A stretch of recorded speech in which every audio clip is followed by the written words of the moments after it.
One small disclaimer before I get started, fighting a little bit of a cold. So if I lose my voice, we'll just do the rest in interpretive dance. So I just want to talk a little bit about how when I graduated here in 2001, what it was like for me to come out with a full sail education and how that turned into a game design career for me. Just kind of run you through where I was, what I did, how all that happened, and try to teach a little bit of what I learned. Maybe it'll help some of you out. So this is what my resume looked like coming out of Full Sail. There was only an associate's degree at the time, and a lot of the stuff here looks familiar to you, I'm sure. We did design documents, C++ focused. We didn't do much in the way of editors and things like that. It was very much coding centric. We did our asteroids project, which I don't know if you guys still do that, but that was the big thing back then. And then we did some group projects. One of the things that we didn't have was any art support. So this is the kind of stuff that we did as clearly designer and programmer art. These are the kind of things that we did to put into our games, and we scoured the internet for any kind of art we could find that would be beneficial, look right, and help us to focus on the actual gameplay and creating the fun. Our final project, we had 3 game dev students in our final project in each group. We had no art support. We had no animation support. It was just us. And we created a turn-based strategy game. And I was actually able to do the first internet playable game here, which I used MFC for, and couldn't do it again. I don't remember how I did most of it. But it was something that I really felt like I wanted to try and do, because turn-based strategy games are a big passion of mine, and I wanted to try and get one that we could play online. So when I graduated, when I was looking to get a job in 2000, it was really difficult to get noticed. The only things you really had was industry forums, and there weren't very many of them, and personal websites. And so, it was kind of difficult to actually, get noticed, meet people. Today, it's kind of hard not to get noticed. There's so many outlets these days that your presence is easily everywhere. And you have to be careful, because when you get out there, you want to be yourself, but you got to be careful. You never know who's watching. One of the things I can say for sure is that most employers now, when you interview or are looking to get a job somewhere, will look for your internet presence and to see what kind of a person you are. So if things are out there that aren't very good, or if you're saying things out there that could be a little disrespectful, that can come back to haunt you pretty quickly. So you just have to be careful. But it's really important to be out there. The reason I bring this up is because that's how I actually got my first job interview. When I was finishing up school here, the IGDA had their own forums at the time, and that was kind of the place where industry people would talk online. And one of my fellow students was on there kind of dissing the program. And we were talking back and forth, and I was kind of talking about the good points, making sure that people understood that I felt his opinion was his own, and that that the education you get here is quite good. What I didn't know is that the CEO of a new company was actually monitoring these forums, liked what I had to say, and contacted the school to get my information. So that was how I actually got my first interview, and subsequently got my first job in the industry. So the company was called eMusement. It was a new studio founded by a bunch of EverQuest developers. And they got together, started making an MMO for Square, a superhero MMO. And we were going to launch close to the time of Final Fantasy XI to be the second product on Play Online. So for me, this was huge, because while I was here, when I wasn't working on what I should have been working on, I was playing EverQuest. So that was a big thing for me. That was how I'd like to spend my downtime. Plus, always been a huge fan of Square. Final Fantasy II is my favorite game of all time. So, that to me, it was like a dream come true to be able to work on this stuff. So when I got there, I didn't expect that most of my job would be writing. Coming out of Full Sail, where I just got a very technical background, a very programming-based education, we were early in pre-production on this game, so we were doing mission designs, we were doing NPC designs. It was literally all writing. And for me, and this is where I went in as a designer. So for me, it was like trying to figure out, how can I utilize my skill set in a way that will be beneficial when I'm doing things that aren't exactly what I had just been taught. So we used the LithTech engine there, but I didn't use it at all. So what that actually meant for me was playing lots of No One Lives Forever with the rest of the group, which is great because team building exercises are awesome, and we had a lot of fun playing together. But I didn't actually get much use of my background at this time. So, but the important thing that I learned here is that being a designer is all about being a communicator. You have to, it's the most important skill of a designer. You have to basically not only come up with ideas, but the most important thing is making sure that they are clear, concise, everyone's on the same page as soon as possible so you can eliminate rework. One of the biggest lessons I've learned in this industry is when a programmer or an artist has to redo work because of miscommunication, they're not very happy with you. And that doesn't breed the kind of camaraderie that you're looking for in that team environment. So, but the thing that I did learn is that my programming background equaled programmer respect. What I mean by that is whenever I would go to a programmer looking for something that I needed on the design side, I was able to talk intelligently about what it was I was looking for. So there was always a very good dialogue back and forth. We were on the same page. I knew when I was asking for something, what I was asking for, what kind of work it was going to take, and how that was, going to be able for us to work together to get what we're looking for in the least amount of work possible. So then we come to the end of eMusement, and what happened was the Final Fantasy movie. So the movie had a $150 million budget, and then grossed around $80 million worldwide.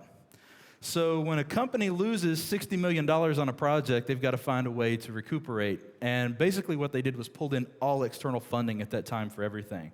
Since that's the only thing that our company had, that meant we didn't have any more money. So thus the end of eMusement, unfortunately. So this is where it's really important that I bring up the importance of conferences, specifically GDC, things of this nature. I mean, they have their normal benefits that everyone knows about, the lectures and the roundtables and the independent things that you can do. But the most important thing, in my opinion, about them is the networking. You cannot underestimate the value of meeting people in this industry. This industry is tiny. And literally, I've worked with people at different places. You end up bumping into them. You end up staying in contact with them. From eMusement, I met friends that actually got me jobs at other places down the road, or helped me get jobs. So, there's a lot of that goes on here, and there's so few companies overall, and it's such a tight community that it's really important to meet as many people as you can as soon as you can. And I bring up GDC because that's actually how I got my second job. When I was at GDC the year before with eMusement, I met the studio head of a company called Lucky Chicken Games. And, we got to know each other, had drinks together, and later, when I was looking for a job after eMusement, flipping through all of my business cards, I looked at their website, and there was nothing listed as far as game design. So I emailed him directly, and I just said, hey, looking for work, anything available? And he told me, he said, we're always looking for good designers. So that taught me another lesson, which is, they don't always post everything. Sometimes a good person comes along, they'll make an exception. They'll hire someone if they're a good fit, whether or not they have an open rec or not. So you have to try. Don't annoy places, but sometimes it doesn't hurt to ask and see if there's something available. What I found here was more writing. So for me, this was an interesting thing. I became the document guy. And it was pretty bad because a lot of the designers there actually had pretty poor grammar. So a lot of the time I spent actually correcting things that they had written to make sure before it went out to anyone else that they could understand what was being asked. On top of that, I wrote a lot of proposals, and this was the fun part for me because they did a lot of games for the Game Boy Advance and things like that. So I was always coming up with new ideas for small games to pitch. So at least I got to have fun doing that part of it when I wasn't, working on these other design docs. So I came in near the end of production on a Casper game for the PS2 and helped them with some QA on it when I wasn't doing the writing. When there was a kit, and this is when I learned that some studios don't have a lot of money. So there actually wasn't enough dev kits for everyone. So I kind of had to try and work with people and juggle, okay, I'm working on something here now. When can I have some time to help look at this and use the kit later on? So there was a juggling act there, trying to be productive in many ways as I could and help move things along.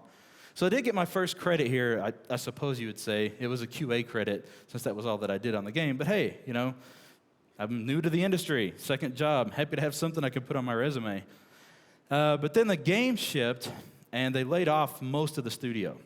Over the next, few months, they slowly started letting most of the people go, to where they got down to just a few people and started, they actually changed the company name and started doing mobile games. But that's, 2 studios, 2 closures, 2 for 2. This is when things started to turn around for me. And this is where I bring up again online presence, because Oddworld actually found my resume online. And they contacted me. We talked a little bit. They emailed me a design test.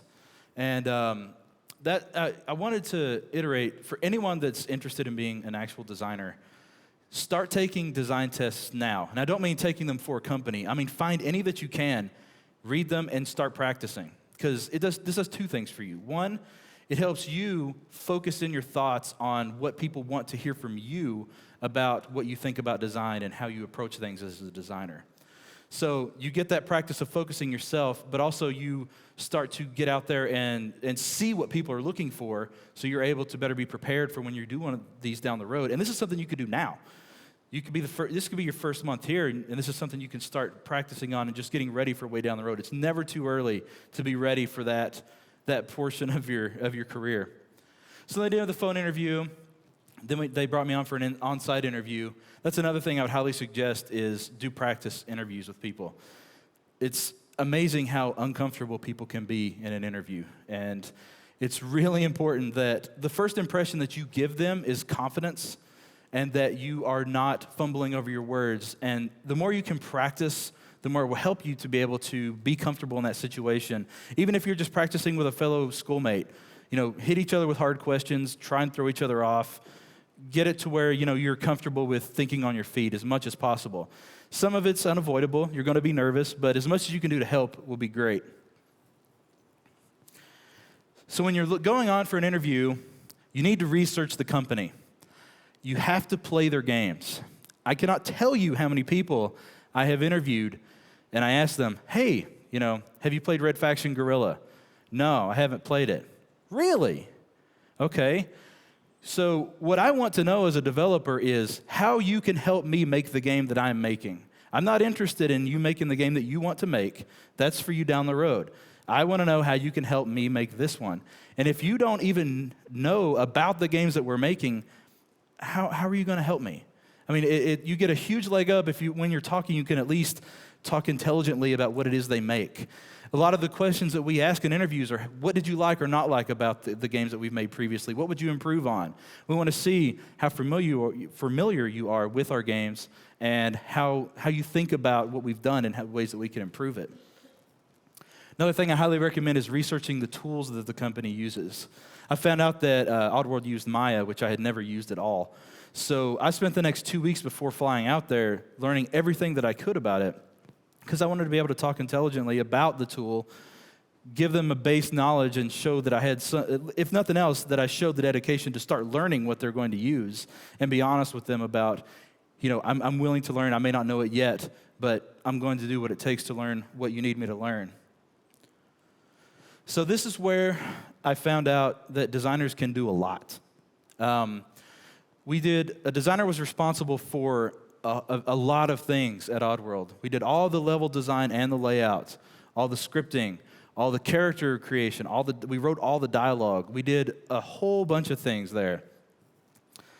So this is where I learned that having a programming background as a designer was key, because of all the scripting languages that I would have to use. Programming knowledge helped me to be able to do that easily. Scripting was a breeze with having a programming background. So now we're talking. Like this, I'm finally getting to do what I learned to do. I get to do stuff that's fun, I get to use my background, and I get to be in charge of big chunks of a game. So I just want to talk a little bit like what we went through and kind of what our process was at Oddworld. Everything started with, which I'm sure you guys are learning or have learned here, with the planning at the beginning. Doing paper maps, figuring out how do things fit into the story, what kind of encounters are we looking for, and basically trying to plan as much of it as possible on paper before anything is actually built in the game. Then we moved into the creation process where we did blue box layouts, very basic and crude visually, so there was never any mistaking this is what it's going to look like. No one cares at this point. We want to focus on getting it in there, making it fun, trying to create the representation that we had initially created on paper, and going in there and putting in all the AI, putting in all the dialogue, anything that you can put in as soon as possible to feel the experience before it leaves your hands. But the main focus was making it fun. And this is what I enjoyed most. This was me with a tool set and an idea, and I was in there and I was making something fun.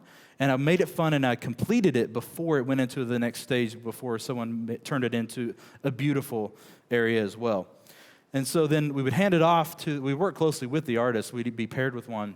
We'd hand these areas. This is actually the area that I showed before in Blue Block, now in a finished version.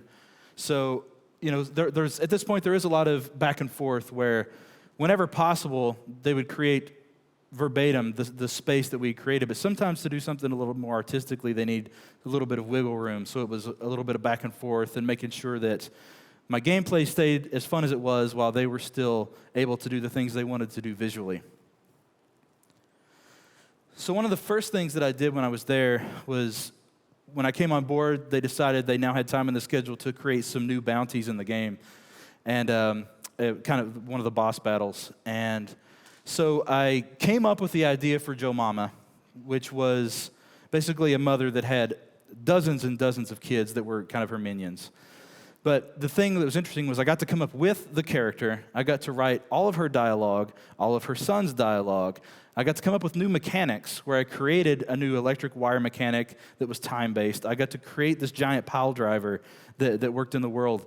And I did all of this. So I was able to go in and basically, I owned this right from the beginning. So we took the same process, went in, I created something very basic visually, hooked it into the animation system, set up everything gameplay-wise, had the thing fully functioning, timing the way that I wanted, had the gameplay in there and functional, and then again was able to just hand that off, and they made a representation of that looked nice and was functional the way that I needed it in-game. And so then, as before, they took everything and kind of turned it into something that was beautiful while keeping its function. So New York City was the third town in the game. We kind of built things with hubs. And this was the third one, and I was responsible for the entire game state script here. And for me, what that meant was I was handed an empty C file, essentially, and told to go to town. So I basically had to create a whole management system where I'm monitoring, okay, send me variables from your level when it's finished. Let me know when this is done. And I'm basically turning things off and on, making sure the game flow is happening the way it's intended based on all these outside variables that are happening. And activating new quests, putting new items in the black market, and basically owning this entire section of the world and making sure that it all is moving smoothly. So we went through a few publishers, actually, and ended up with Electronic Arts at the end. And one of the stipulations for this deal was that we do a PS2 port of the game to launch alongside of it. And we told them, that's not going to happen, because we were building it for the Xbox, had been the whole time, and we were really pushing it, which was a technically more capable machine than the PS2 at the time. So we told them, we cannot do this. So they hired a couple of extra developers that promised that they could make this happen, and so they were going to do that port for us. So when it still didn't happen, like we told them, they pulled our marketing money as part of the deal. So what that ended up being was a highly rated Metacritic game with low sales, which ended up equaling the end of Oddworld. So at this point, Oddworld, it did completely shut down. The only people that were left were the founders. And I think they've ended up doing some other stuff kind of on their own, but we stopped development at that point. So at this point is when I made my transition to electronic arts. My lead on Stranger's Wrath went to work at Maxis just a few months before, and they were working on a really cool project. So I went up, checked it out, thought it was cool, came on board to work with them again.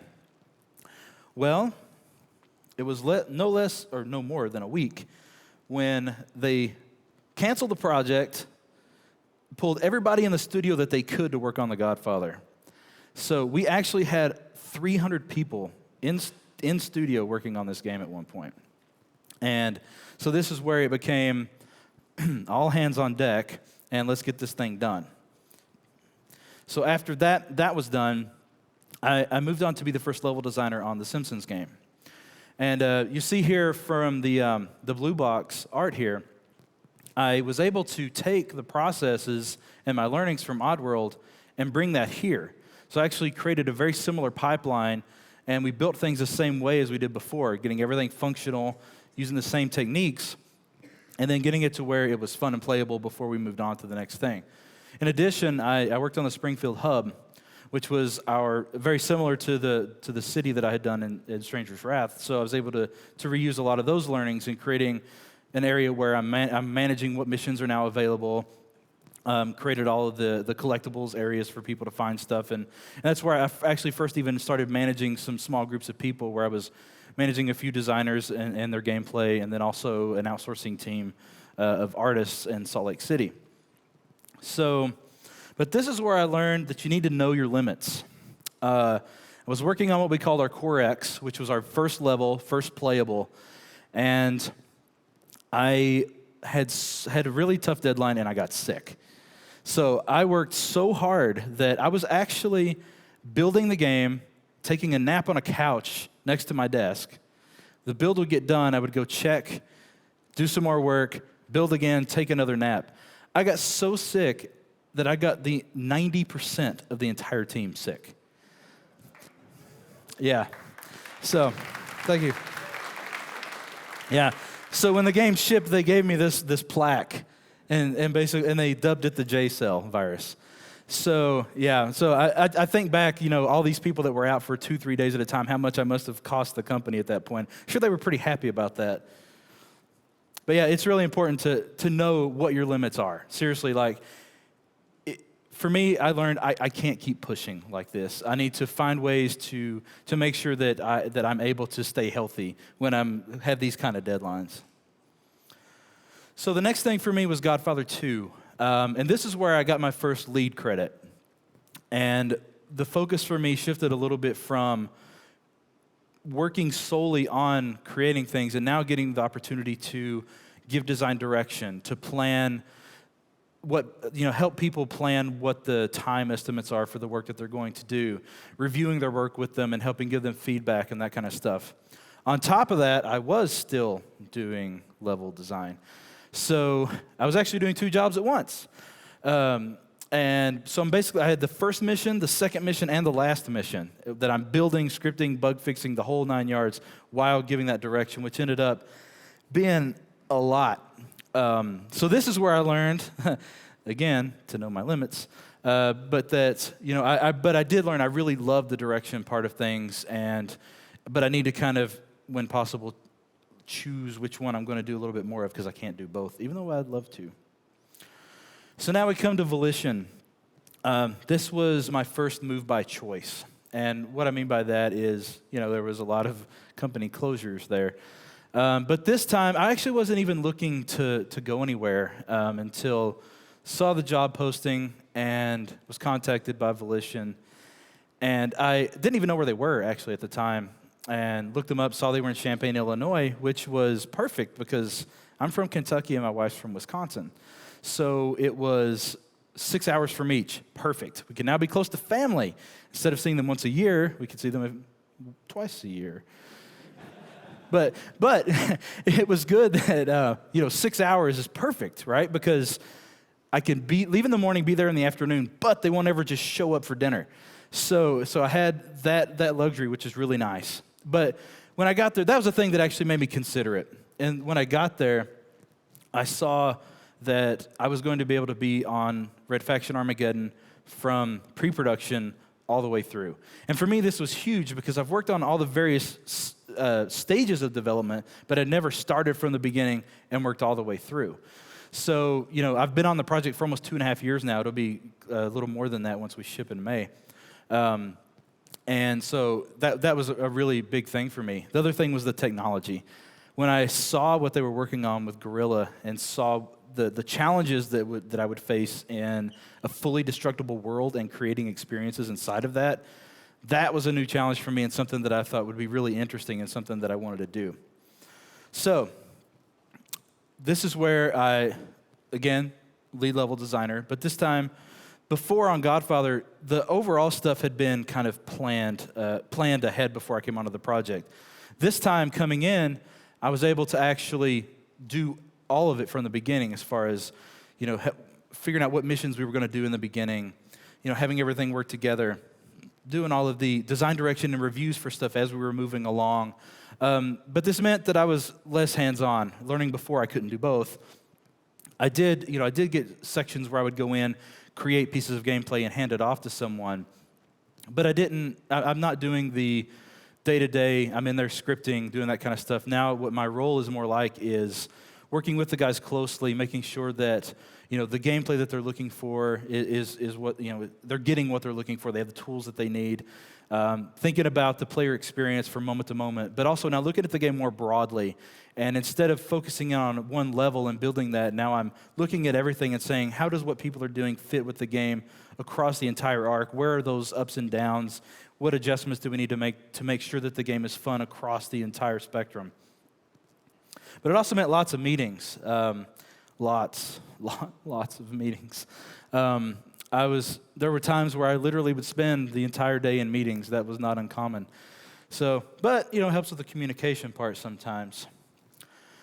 So, one of the last things that I want to bring up is about being realistic with your goals. When you graduate, you're going to have big student loans. And so you need to be really flexible in what kind of work you do. Just keep in mind, all of us have a game in mind that we want to make. But it's really important that you understand that right now is probably not the time to do that. You've got a lot of responsibilities. You've got things that you need to be flexible with. For me, I ended up doing a lot of moving around. I think I moved like 13 times in the last 10 years.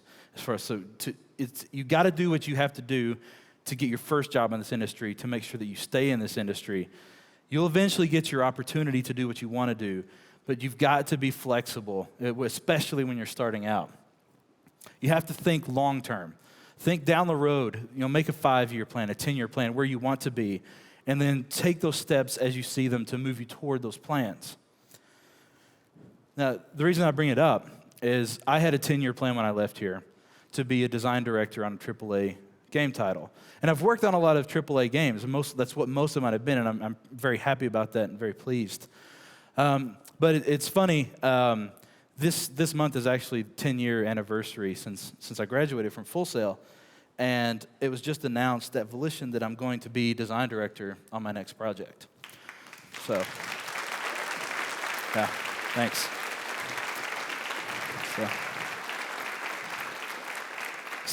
So now I'm just thinking maybe it should have been a 5-year plan, but yeah. So I'm really excited about that. Going to move on to that, once we finish with this, and really excited about getting that opportunity. And that's what I've got for now. Thank you very much.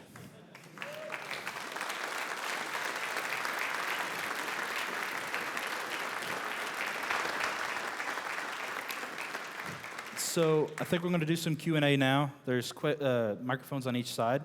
So if anybody has any questions, feel free. This will probably be a really quick question. My name's Sean. Hey.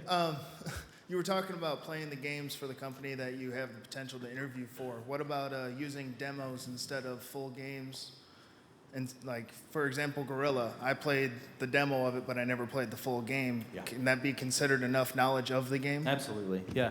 To me, it's just important that someone makes the effort to play it, right? If you come in and haven't spent any time with it, then that doesn't show any desire to really help make what we need to make. But yeah, any time that you could spend with it is great. The more, the better.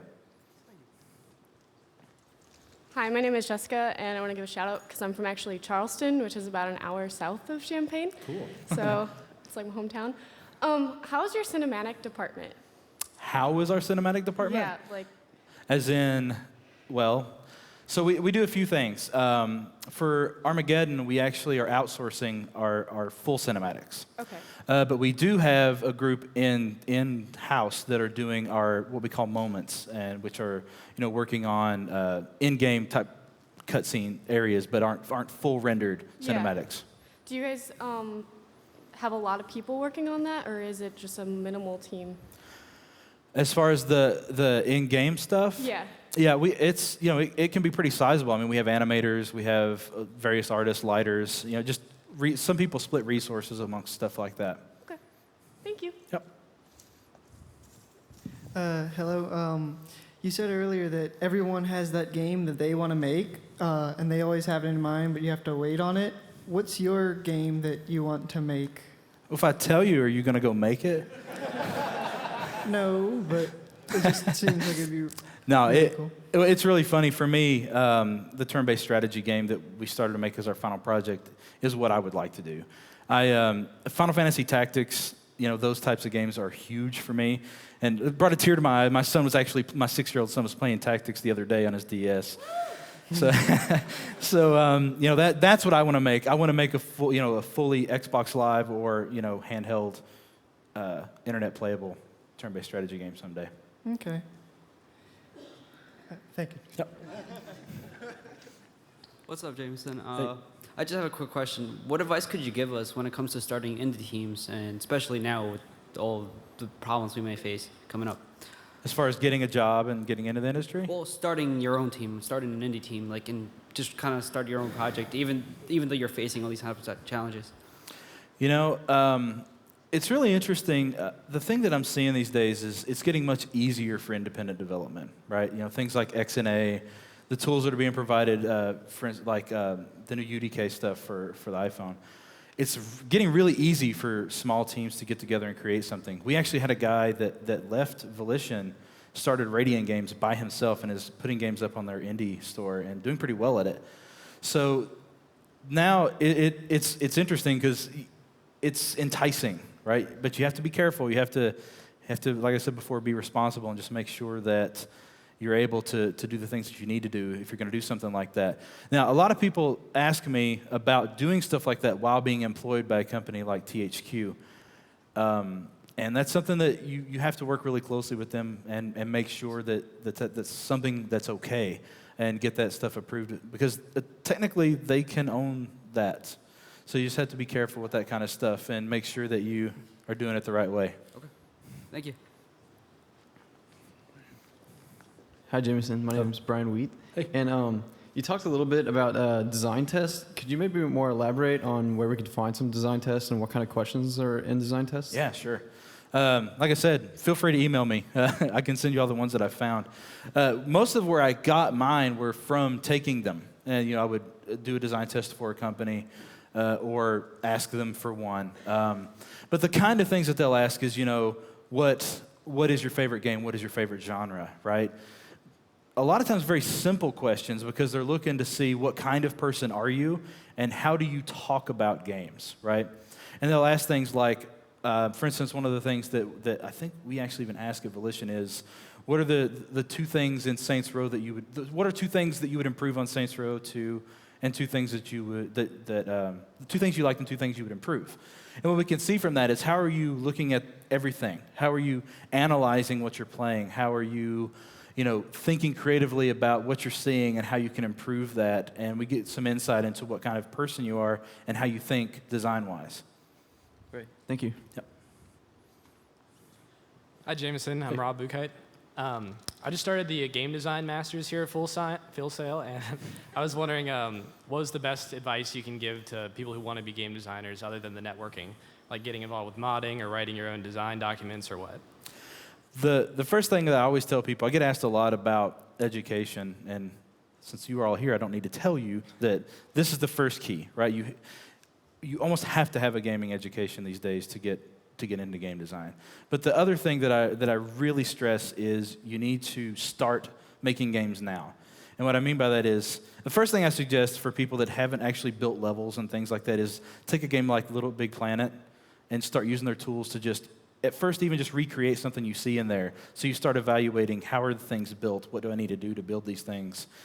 Do something with, with Lego, Indiana Jones, something that you get familiar with building tools. And then do something like, for instance, if you like Gears of War, build a complete mission in their tools. Start actually creating gameplay so you're thinking about, here's what the player is facing second to second. Here's what the experience that I want to create.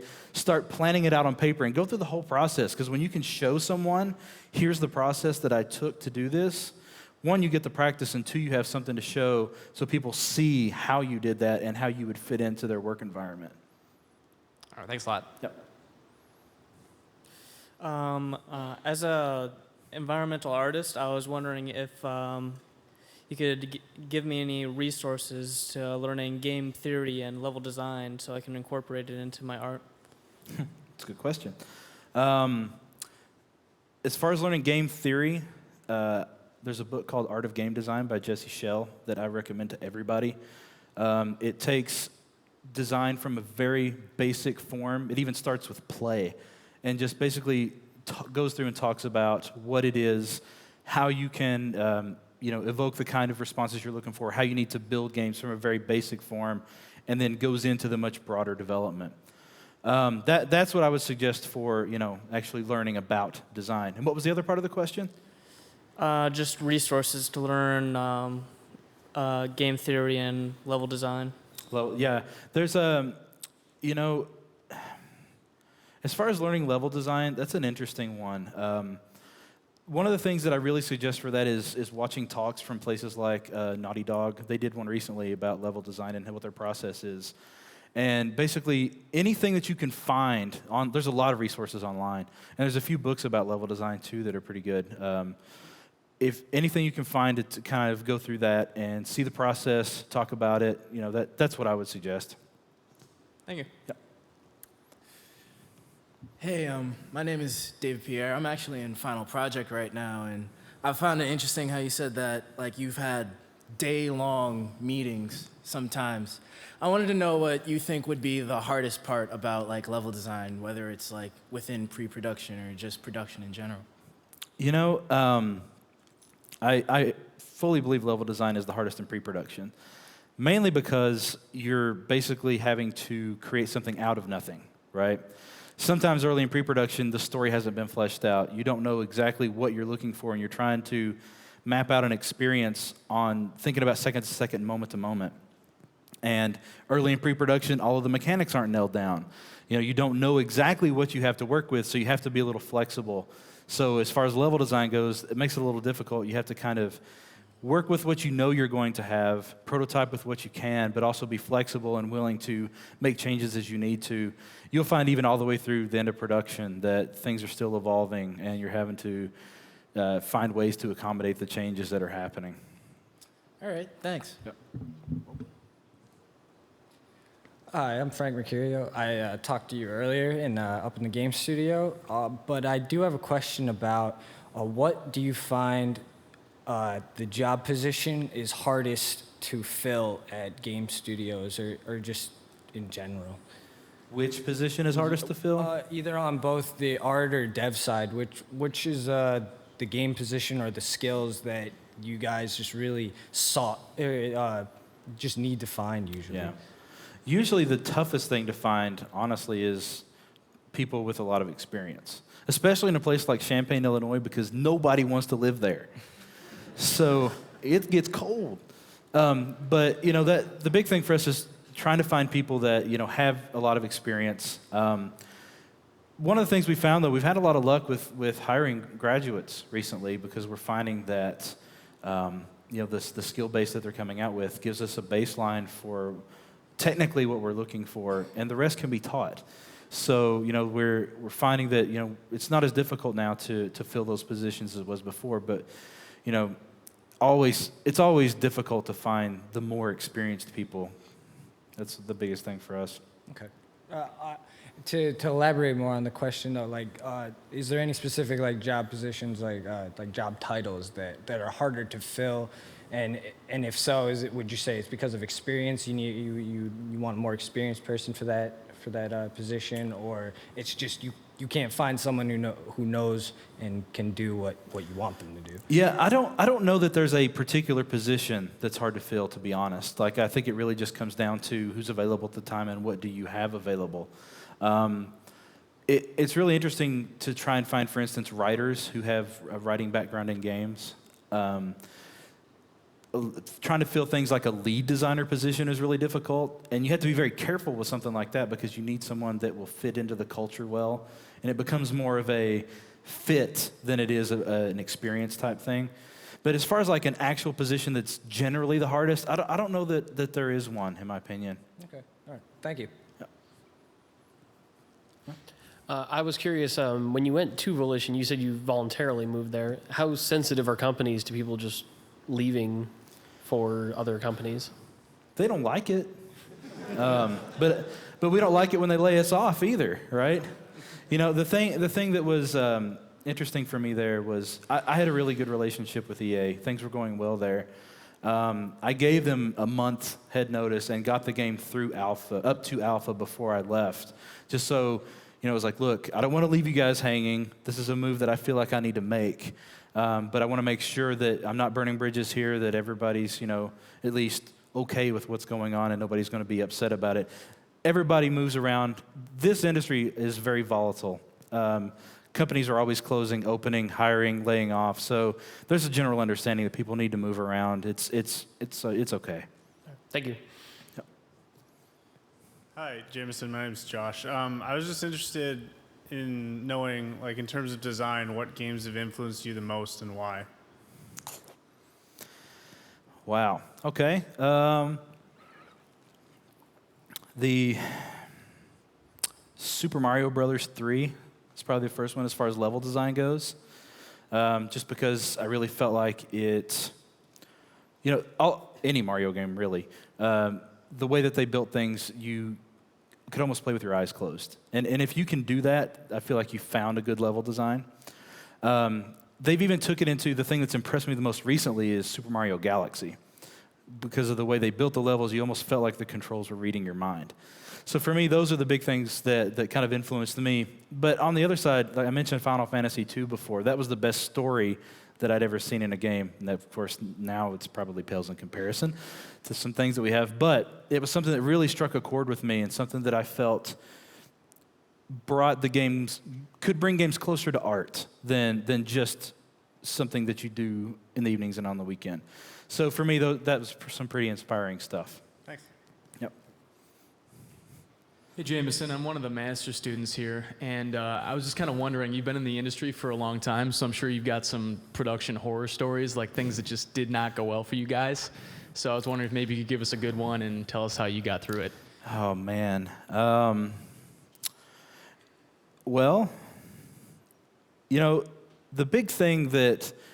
one thing that happens a lot, and I kind of mentioned this before, is that when you're planning early, things are so volatile that you end up having to alter a lot and keep moving. So one of the things that we deal with constantly is having to accommodate for changes. Things are cut. This ability you thought you were going to have for an enemy is gone. Now you have to rebuild a part of a level to accommodate it. So those are kind of things that are very common. The thing that has always been the biggest frustration for me and that I've never seen work well is outsourcing, ever. Every time that I've worked on something where we tried to outsource, it has either come in out of deadline, it's come in over cost. It never works out the way that we think it's going to, and then we end up having to push people really hard to try and accommodate and fix that stuff at the end. Now, the biggest thing for me, though, that was the biggest red flag and like, what in the world is going on, was on the Godfather. When I went to work on one project, suddenly everyone was like panicked. I don't know exactly what caused the panic at the time, but projects just started getting shelved and people started moving and like everybody was being taken up there and I was like, what is going on? So like they basically brought in everybody. So it was crazy. We had 12 guys in a 14 by 14 room with no windows. So they actually brought in a moving air conditioner and stuck it in the middle of the room because it was like 110 degrees in there without it. So that was a challenging time, but we got through it. All right, thanks. Yeah. Hey. Hey, how's it going? Good. My name is Omar. I'm actually a faculty member here on campus, and we have a couple questions from online, if Cool. you're willing to take a couple more. Yeah. All right, thanks. First of all, Kevin wants to know how awesome it is to work with him.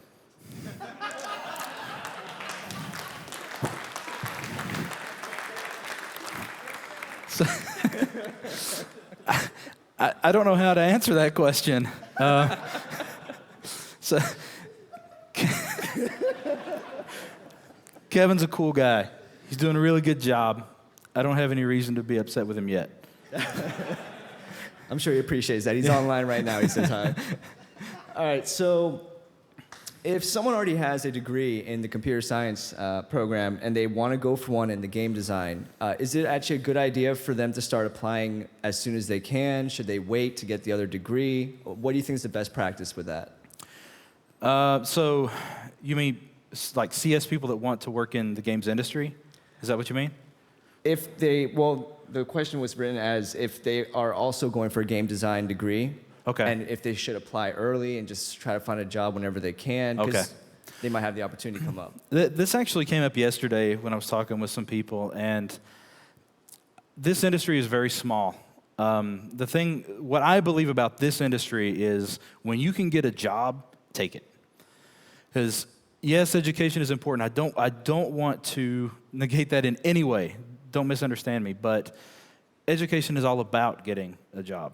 And in this industry, once you get your first one and you get in, it's very easy to stay in. So in that situation, I would start looking while you're doing the degree for sure. All right, thanks. Let's see.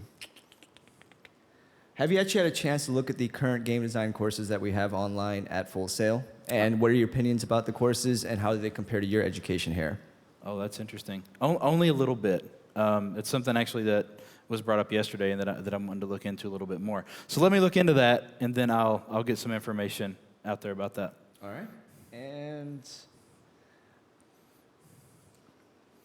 okay, one more here. How often do you see people that come into your company or into the game industry in general, and they're actually working in a popular company, a software company, and they actually come in and are put into a basic programming position or a junior level programming position because they don't have game experience? Is that something you see often, or do you actually take into account experience elsewhere? So you mean outside of industry experience and then coming into the industry? It really depends. I think programming is one area where I've seen a lot of guys come from banking, things like that, and they're able to kind of move into mid-level positions because of that basic coding knowledge. When it comes to design, we tend to really kind of require that someone have some kind of knowledge in the industry. So if they're coming in, if they're able to get that job, it would be some kind of an entry-level position almost always. All right, that's it. Thanks a lot. Cool. Sorry. You mentioned about games, and Final Fantasy II made you realize that games were closer to art, and it sparked an interest in your views. About 6 to 9 months ago, for people who don't know, Roger Ebert put out a thing saying that games are not art, and I know Daniel Craig in his Extra Credit series has been talking about this a lot, and I wanted to get your opinions on the whole controversy. I should have never said that. It's really funny because Ebert actually was in Champaign when he said that. I think he was anyway. But, it's such a tough thing. To me, art is about, the expression and the way people absorb what they're seeing, what they're experiencing. It's about the experience. And I've had some moments in games where I was so immersed and so, enthralled in what I was doing that I felt like I was there. And to me, that, if you can get that kind of experience out of something, how can you not at least consider it as art? So for me, I think that there's absolutely games we can consider art, and hopefully people will start to think that way in the near future. Jameson Durall, y'all.